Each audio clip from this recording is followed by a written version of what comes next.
کشورهای آسیای مرکزی در بیشتر رده‌بندی‌های مربوط به اینترنت و فضای رقمی موقعی خوشحال کننده ندارند. با سبب‌های معلوم و نامعلوم نام ترکمنستان نه به همه ریتینگ‌ها راه می‌یابد. اما هر کجا که اسم این کشور هست یقیناً در موقع آخر تکیه زده است. اگر نیست پس این مقام نصیب تاجیکستان می شود. حالا چشم انداز به چند چنین رده‌بندی ها خواهیم داشت. در رده‌بندی سرعت اینترنت فراخمجرا تاجیکستان از میان 224 کشور در مقام 211 قرار دارد. ترکمنستان مقامی از همه آخر 224 را حق حلال خود کرده است. در موقع نسبتاً بهتر قرقیزستان نشسته است 155. ازبکستان در جای 166 و قزاقستان در مقام 173 هستند. تهیه کنندگان ریتینگ بر اینند که با سرعت اینترنتی که در تاجیکستان موجود است برای فراورد یک لکسیه 3 ساعته در فرمت فول اچ دی از یوتیوب به حساب میانه زیاده از 6 ساعت لازم است. ساکنان ترکمنستان برای این کار 22 ساعت، قزاقستان 1 ساعت و 57 دقیقه، ازبکستان 1 ساعت و 42 دقیقه و قرقیزستان 1 ساعت و 31 دقیقه باید صرف کنند. وضعیت در سمت اینترنت موبیلی هم خوشحال کننده نیست. سرعت اینترنت موبیلی در تاجیکستان نسبت به یک سال پیش سست‌تر شده است. میان 138 کشور جهان تاجیکستان با سرعت 7 مگابیت در ثانیه در موقع 135 جای گرفته است که نسبت به یک سال گذشته 6 زینه پایین تر است. در رده‌بندی سال 2020 تاجیکستان در جای 129 قرار داشت. موقع کشورهای دیگر آسیای مرکزی چنین است: قزاقستان در جای 90، قرقیزستان در مقام 110، ازبکستان در زینه 119 و ترکمنستان در جای 138. در برابر سرعت ضعیف نرخ اینترنت هم در آسیای مرکزی گران است. در رده‌بندی ارزش اینترنت موبیلی تاجیکستان از میان 231 کشور در جای 132 قرار دارد. نرخ 1 گیگابایت اینترنت موبیلی به حساب میانه 460 دلار حساب شده است. میان کشورهای آسیای مرکزی اینترنت موبیلی برای شهروندان قرقیزستان دسترس‌تر بوده است.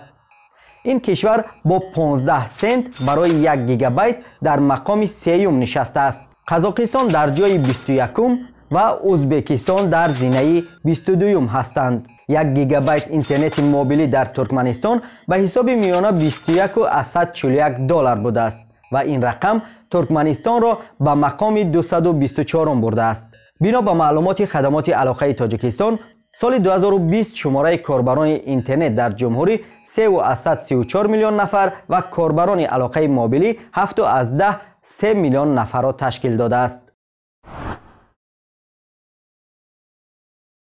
در ریتینگ جهانی اینوواسیا برای سال 2020 که میزان سرمایه انسانی و توسعه پژوهش را در بر میگیرد، تاجیکستان میان 129 کشور مقام 109 را اشغال میکند. از بس که ترکمنستان و ازبکستان در این رده‌بندی نیستند، تاجیکستان میان کشورهای آسیای مرکزی در جای از همه آخر است. بر اساس ریتینگ آمادگی شبکه‌ای در بخش میزان تاثیر تکنولوژی‌های اطلاعاتی و کمیونیکاسیونی بر رشد و رقابت پذیری ملت، تاجیکستان میان 134 کشور در مقام 109 است. ترکمنستان و ازبکستان در این رده‌بندی نیستند. قرقیزستان در جای 38 و قزاقستان در مقام 51 اند. تاجیکستان در رده‌بندی کشورها از روی میزان رقمی شوی از میان 51 کشور مقام 50 را معرفی می‌کند. این ریتینگ از جانب سازمان غیر تجارتی دیالوگ روسیه که در سمت تکنولوژی‌های اطلاعاتی و کمیونیکاسیونی فعالیت می‌کند ماه سپتامبر سال 2021 معرفی شد. رده‌بندی آمادگی شهروندان بر رقمی شوی را میان 51 کشور ارزیابی کرده است که عضو حداقل یکی از 3 سازمان هستند: سازمان همکاری‌های اقتصادی و رشد، اتحاد دولت‌های مستقل و بریکس. اسنای تهیه ریتینگ موجودیت اینترنت، فراخمجرا و موبیلی، شماره کاربران و میزان کامپیوتر کنانی اهالی به حساب گرفته شده است. مقام اول را ژاپن صاحب شده است. استونیا در جای دوم و ایسلندیا در زینه سومند. 5 مقام آخر نصیب کشورهای آسیای مرکزی و هند شده است. ازبکستان در مقام 47، هند 48، قرقیزستان 49، تاجیکستان 50 و ترکمنستان در جای 51ند.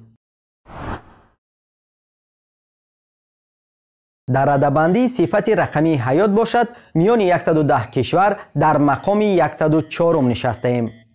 این ریتینگ بر پایه تحلیل 5 نشان دهنده ترتیب داده شده است: دسترسی به اینترنت، صفت اینترنت، زیرساختار الکترونی، امنیت الکترونی و حکومت الکترونی.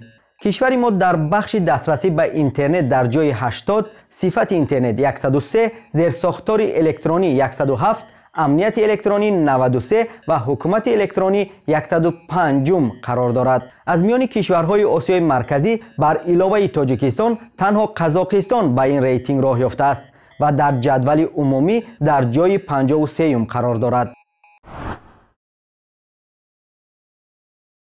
در رده‌بندی حکومت الکترونی برای سال 2020 که 193 کشور را در بر میگیرد، قزاقستان در جای 29م، قرقیزستان در جای 83م، ازبکستان در زینه 87م، تاجیکستان در زینه 133م و ترکمنستان در جای 158م قرار دارند. طور این رده‌بندی ها نشان می‌دهند کشورهای آسیای مرکزی در سمت رشد تکنولوژی‌های اطلاعاتی و کمیونیکاسیونی هنوز در خم یک کوچه هستند و برای ورود به میدان بزرگ به قدم‌های استوارتر نیاز دارند.